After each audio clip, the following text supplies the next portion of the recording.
Hi friends, welcome back to Mazhathulli creations. ഈ channel നിങ്ങൾ ആദ്യമായിട്ടാണ് കാണുന്നതെങ്കിൽ സബ്സ്ക്രൈബ് ചെയ്യാൻ മറക്കല്ലേ.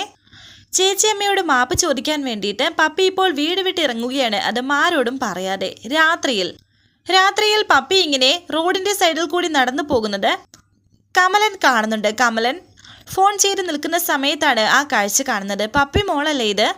ഈ രാത്രി ഇത് എവിടേക്കാണ്? ഒറ്റയ്ക്കാണല്ലോ, അപ്പോൾ എന്തെങ്കിലും പ്രശ്നമുണ്ടല്ലോ എന്ന് പറഞ്ഞ് പപ്പി എന്ന് വിളിക്കുകയാണ് കമലൻ. പപ്പിയോട് ചോദിക്കുന്നുണ്ട് മോളിത് എങ്ങോട്ടാണെന്ന്. കമലൻ അടുത്ത് വന്ന പാടെ പപ്പി ഒരൊറ്റ ഓട്ടം. പപ്പി മോളെ നിൽക്കേ എന്ന് പറഞ്ഞ് കമലൻ പപ്പിയുടെ പിന്നാലെ ഓടുന്നു. മോളെ പപ്പി എന്ന് പറഞ്ഞ് കമലനും ഓടുന്നു. എന്നാൽ റോഡിലേക്കാണ് ഇപ്പോൾ പപ്പി വന്ന് കയറിയത്. പെട്ടെന്ന് അതിലേക്കൂടി ഒരു വണ്ടി വന്നപ്പോൾ പപ്പിയെ ഇടിച്ചിടുകയാണ് ചെയ്യുന്നത്. മോളെ പപ്പി എന്ന് പറഞ്ഞ് കമലൻ അവിടേക്ക് വന്നു. പെട്ടെന്ന് തന്നെ അയാൾ വണ്ടി എടുത്ത് പോകുന്നു. ആ സമയത്ത് തന്നെ ഒരു വണ്ടി അവിടേക്ക് വരികയും പപ്പിയെ ഹോസ്പിറ്റലിലേക്ക് കൊണ്ടുപോവുകയും ചെയ്യുന്നു. വളരെ വെപ്രാളത്തോടെ കമലൻ പപ്പിയുമായി പോകുന്നുണ്ട്. പോകുന്ന വഴിയെല്ലാം പപ്പിയെ വിളിച്ചുണർത്താൻ ശ്രമിക്കുന്നു. ഇപ്പോൾ അബോധാവസ്ഥയിലാണ് പപ്പി. ഉടൻ തന്നെ വിഷ്ണുവിനെ വിളിച്ചറിയിക്കാൻ തുടങ്ങുകയാണ് കമലൻ. എന്നാൽ വിഷ്ണുവിനെ വിളിച്ചിട്ടാണെങ്കിൽ കിട്ടുന്നതുമില്ല. പപ്പിയുടെ നെറ്റി കുറിച്ച് പൊട്ടിയിട്ടുണ്ട്. ഇതേ സമയം പപ്പിയെ കണ്ടോ എന്ന് പറഞ്ഞ് ശ്യാമ വരുന്നുണ്ട് രോഹിത്തിന്റെ അടുത്തേക്ക്. അവൾ മുറിയിൽ ഉണ്ടായിരുന്നല്ലോ എന്ന് രോഹിത് പറയുന്നു. ഇവിടെയെങ്ങും ഇല്ലെന്ന് ശ്യാമയും. എന്തൊക്കെയാ നിങ്ങൾ ഈ പറയുന്നത്? ഇത്രയും നേരം വീട്ടിലുണ്ടായിരുന്ന കൊച്ചിനെ കാണുന്നില്ലെന്നോ? നിങ്ങൾ ഇങ്ങനെ ഇവിടെ നിന്നാൽ എങ്ങനെയാ? എവിടെയെങ്കിലും പോയി നോക്കുമെന്ന് രാഘവൻ പറയുന്നു. അങ്ങനെ ഇപ്പോൾ എല്ലാവരും വീടിന്റെ പരിസരത്തൊക്കെ അന്വേഷിക്കുന്നുണ്ട് പപ്പിയെ. എന്താണെന്ന് ചോദിച്ച് ഭാമ അവിടേക്ക് വരുന്നു. ആരെ നോക്കുന്ന കാര്യമായെന്ന് ഭാമ ചോദിക്കുന്നുണ്ട്. എന്താ ആർക്കും മിണ്ടാട്ടമില്ല? അതോ എന്നോട് പറയില്ലെന്ന് വെച്ചിട്ടാണോ? കാര്യം എന്താണെന്ന് വെച്ചാൽ പറ ശ്യാമേ, എന്താ കാര്യമെന്ന് ഭാമ. സത്യമേ, അത് പപ്പി ഇവിടെങ്ങും കാണാനില്ലെന്ന് ശ്യാമ പറഞ്ഞു. ഇറങ്ങിപ്പോയിട്ടുണ്ടാകും. രാത്രി എവിടെയെങ്കിലുമൊക്കെ പോകുന്നതും ഒളിച്ചിരിക്കുന്നതും ഇതെല്ലാം പഠിച്ചു വെച്ചിരിക്കുകയല്ലേ. തൻ്റെ ഇടമാണ് തൻ്റെ ഇടം എന്ന് ഭാമ. ഇപ്പോൾ എവിടെ പോയി നോക്കാനാ? പോയി നോക്ക്, അച്ഛനും അമ്മയും കൂടി എന്നൊക്കെ ഭാമ. എന്താ വീണ്ടും വഴക്കായോ എന്ന് വിഷ്ണു ചോദിക്കുന്നു. പപ്പിയെ ഇപ്പോൾ ഇവിടെ കാണാനില്ലെന്ന് രോഹിത്. ഈ സമയത്ത് ഇപ്പോൾ എവിടെ പോയി കുട്ടി എന്നൊക്കെ പറഞ്ഞ് വിഷ്ണു താഴേക്ക് വന്നു. ഒരിക്കൽ പോലീസ് കേസ് വരെ ആയതാണെന്ന് ഓർക്കണം. ഇനിയും കേസിൽ പോലീസ് ചോദിക്കും നിങ്ങളുടെ മോൾക്ക് ഇത് തന്നെയാണോ പണിയെന്ന്. എൻ്റെ അമ്മേ, ഒന്ന് ഒച്ച വയ്ക്കാതിരി. അവൾ എവിടെയും പോയിട്ടുണ്ടാകില്ല. ഇവിടെ എവിടെയെങ്കിലുമൊക്കെ തന്നെ കാണുമെന്ന് വിഷ്ണു പറയുന്നു. അങ്ങനെ ശ്യാമ പപ്പി എന്ന് പറഞ്ഞ് അവിടേക്ക് അന്വേഷിക്കുന്നു. വിഷ്ണു, എടാ നീ മുറ്റത്തേക്കൊക്കെ ഒന്ന് പോയി നോക്ക്. അതിന് രാത്രിയും പകലൊന്നുമില്ല, തോന്നിയതുപോലെ ഇറങ്ങി പോകുമെന്ന് ഭാമ. അങ്ങനെ ഇപ്പോൾ എല്ലാവരും പപ്പിയെ എല്ലായിടവും അന്വേഷിക്കുന്നുണ്ട്. എന്നാലും ഒരു കൊച്ചു ഇവിടെ നിന്ന് ഇറങ്ങിപ്പോയിട്ട് ആരും കണ്ടില്ലെന്ന് വെച്ചാൽ അപ്പോൾ അത്രയ്ക്കുണ്ട് ശ്രദ്ധ എന്നൊക്കെ രാഘവൻ പറഞ്ഞു. പപ്പിയെ നോക്കണമെന്ന് പറഞ്ഞാൽ ഒരു മനുഷ്യൻ കേൾക്കത്തില്ല എന്നൊക്കെ രാഘവൻ. ഇതേ സമയം ഹോസ്പിറ്റലിലാണ് പപ്പി. പുറത്ത് നിൽക്കുകയാണ് കമലനും. വിഷ്ണുവിനെ കമലൻ വിളിക്കുന്നു. ആശാനെ, ഇവിടെ ഹോസ്പിറ്റലിൽ നിന്നാണ് വിളിക്കുന്നത്. പപ്പി മോൾക്ക് ഒരു ആക്സിഡന്റ്, ഇവിടെ ICUവിലാണ് എന്നെ കമലൻ പറയുന്നു. ഒരു ഞെട്ടലോടെ അത് കേൾക്കുകയാണ് വിഷ്ണു. ആശാൻ പെട്ടെന്ന് ഇങ്ങോട്ട് വരാൻ പറയുന്നു. എടാ പപ്പിക്ക് ഇത് എങ്ങനെ സംഭവിച്ചടാ?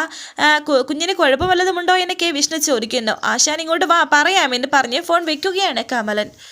ഫോൺ വെച്ച പാടെ ഭാമ ചോദിക്കുന്നുണ്ട് എന്താ പറ്റിയെന്ന്. അമ്മേ, അവൾക്കൊന്നുമില്ല, പപ്പിക്ക് ചെറിയൊരു ആക്സിഡന്റ് പറ്റിയെന്ന് ഹോസ്പിറ്റലിൽ നിന്ന് വിളിച്ചു പറഞ്ഞതാണ് എന്ന് വിഷ്ണു പറഞ്ഞു. ശേഷം കാണിക്കുന്നത് ഇപ്പോൾ എല്ലാവരും ഹോസ്പിറ്റലിൽ എത്തിയിരിക്കുന്നു. പപ്പിമോള് ഒറ്റയ്ക്ക് നടന്നു പോകുന്നത് കണ്ടപ്പോഴാണ് ഞാൻ ശ്രദ്ധിച്ചത്.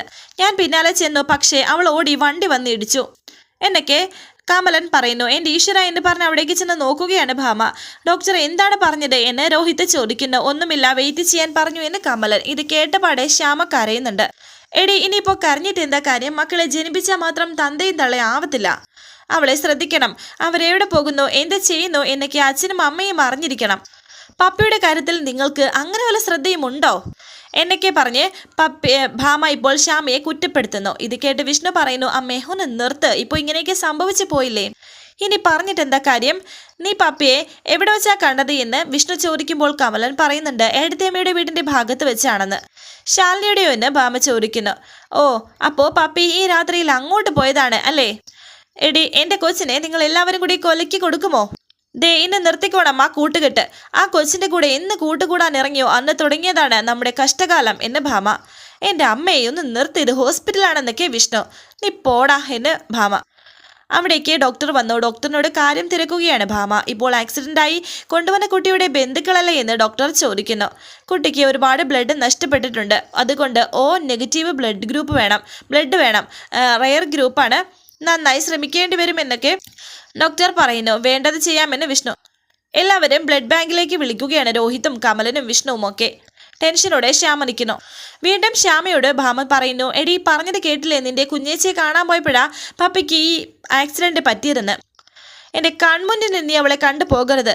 കണ്ടാൽ ഞാൻ ഇനി എന്താ പറയുന്നത് എനിക്ക് പോലും അറിയില്ല. സത്യമേ, പപ്പിയെ ശ്രദ്ധിക്കണമായിരുന്നു. അത് ഞങ്ങളുടെ തെറ്റാണ്. വെറുതെ എന്തിനാ ശാലിനിയെ കുറ്റപ്പെടുത്തുന്നത് എന്ന് രോഹിത് ചോദിക്കുന്നു. മിണ്ടരുത് നീ. ദേ ഇതൊക്കെ ഉണ്ടാകാൻ കാരണം അവളുടെ ആ അസുര വിത്താണ് സത്യ. അവൾക്ക് വേണ്ടിയാണ് പപ്പി വഴക്കുണ്ടാക്കിയത്. അതുകൊണ്ടാണ് നമ്മൾ പപ്പിയെ വഴക്ക് പറഞ്ഞത്. എടി നീ അങ്ങോട്ട് വിളിച്ച് പറ നിന്റെ കുഞ്ഞേച്ചിയോട്, അവൾ വരട്ടെ. ഞാൻ ഇവിടെ തന്നെ ഉണ്ടാകും. അവൾ വരുന്നത് എനിക്കൊന്ന് കാണണം എന്നൊക്കെ ഭാമ. ഞാൻ ഇവിടെ തന്നെ കാണുമല്ലോ എന്നും ഭാമ. വിഷ്ണു ഇവിടേക്ക് വരുന്നു. എന്തായി ബ്രോ, വല്ല എന്തെങ്കിലും കിട്ടാൻ സാധ്യതയുണ്ടോ എന്ന് രോഹിത് ചോദിക്കുമ്പോൾ പ്രയാസമാണെന്ന് വിഷ്ണു പറയുന്നുണ്ട്. ഡോണറെ കിട്ടിയോ എന്ന് ഡോക്ടർ അന്വേഷിച്ചു എന്ന് പറഞ്ഞ് സിസ്റ്റർ അവിടേക്ക് വന്നു. പെട്ടെന്ന് വേണം, കുട്ടിയുടെ കണ്ടീഷൻ അല്പം മോശമാണെന്ന് സിസ്റ്റർ പറയുന്നുണ്ട്. ശ്യാമ അല്പം മാറി നിൽക്കുന്നുണ്ട്. എല്ലാവരും അവരുടേതായ വഴിക്ക് ബ്ലഡ് കിട്ടാനുള്ള വഴി അന്വേഷിക്കുന്നുണ്ട്. ശ്യാമ അല്പം മാറി നിന്ന് ശാലിനിയാണ് വിളിക്കുന്നത്. ശാലിനിയാണെങ്കിൽ സത്യയുടെ അരികിൽ ഇരിക്കുകയായിരുന്നു. സത്യ ഉറങ്ങുകയും ചെയ്തു.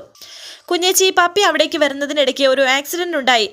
അവളിപ്പോൾ ഹോസ്പിറ്റലിലാണുള്ളത് എന്നൊക്കെ ശ്യാമ പറയുമ്പോൾ, എന്നിട്ട് മോൾക്ക് എന്താണ് പറ്റിയതെന്ന് ശാലിനി ചോദിക്കുന്നു. ഓ നെഗറ്റീവ് ബ്ലഡ് വേണമെന്ന് പറഞ്ഞിരിക്കുകയാണ്. വിഷ്ണുവേട്ടനാണെങ്കിൽ ഇപ്പോൾ ഡൊണേറ്റ് ചെയ്യാൻ സാധിക്കില്ല, അസുഖമല്ലേ. പിന്നെ കുഞ്ഞേച്ചിയുടെ ബ്ലഡ് ഓ നെഗറ്റീവ് അല്ലേ എന്ന് ശ്യാമ. പിന്നെ കുഞ്ഞേച്ചി, ഐസിയുവിന് മുന്നിൽ സത്യാമ്മയുണ്ട്. കുഞ്ഞേച്ചിയെ കണ്ടാൽ ബഹളം ഉണ്ടാക്കുമെന്നൊക്കെയാണ് പറഞ്ഞേക്കുന്നത്. കുഞ്ഞേച്ചി വരുന്നത് സത്യാമ്മ അറിയരുത് എന്ന് ശ്യാമ പറയുന്നു. ഇല്ല, ഞാൻ ആരും കാണാതെ വന്നോളാം, മോൾക്ക് വേണ്ടിയിട്ടല്ലേ എന്ന് ശാലിനി. അമ്മയോട് ഇപ്പോൾ പറഞ്ഞ അമ്മ വിഷമിക്കും. രാമേട്ടനെ വിളിക്കാമെന്ന് ശാലിനി വിചാരിക്കുന്നു. ഉടൻ തന്നെ ശാലിനി അങ്ങോട്ട് പോയിക്കൊണ്ടിരിക്കുകയാണ്.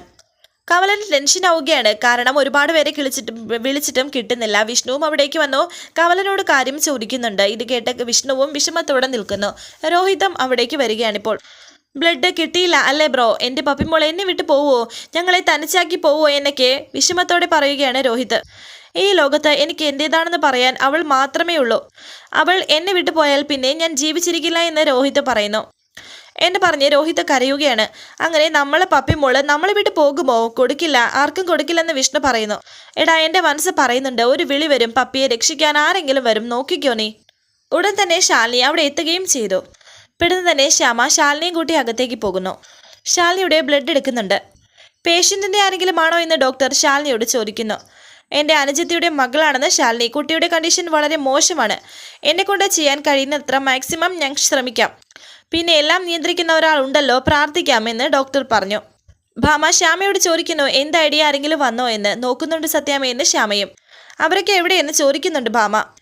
വരാനിരിക്കുന്ന പുതുപുത്തൻ എപ്പിസോഡുമായി വീണ്ടും കാണാം. Thank you for watching. Please subscribe, like, share my channel.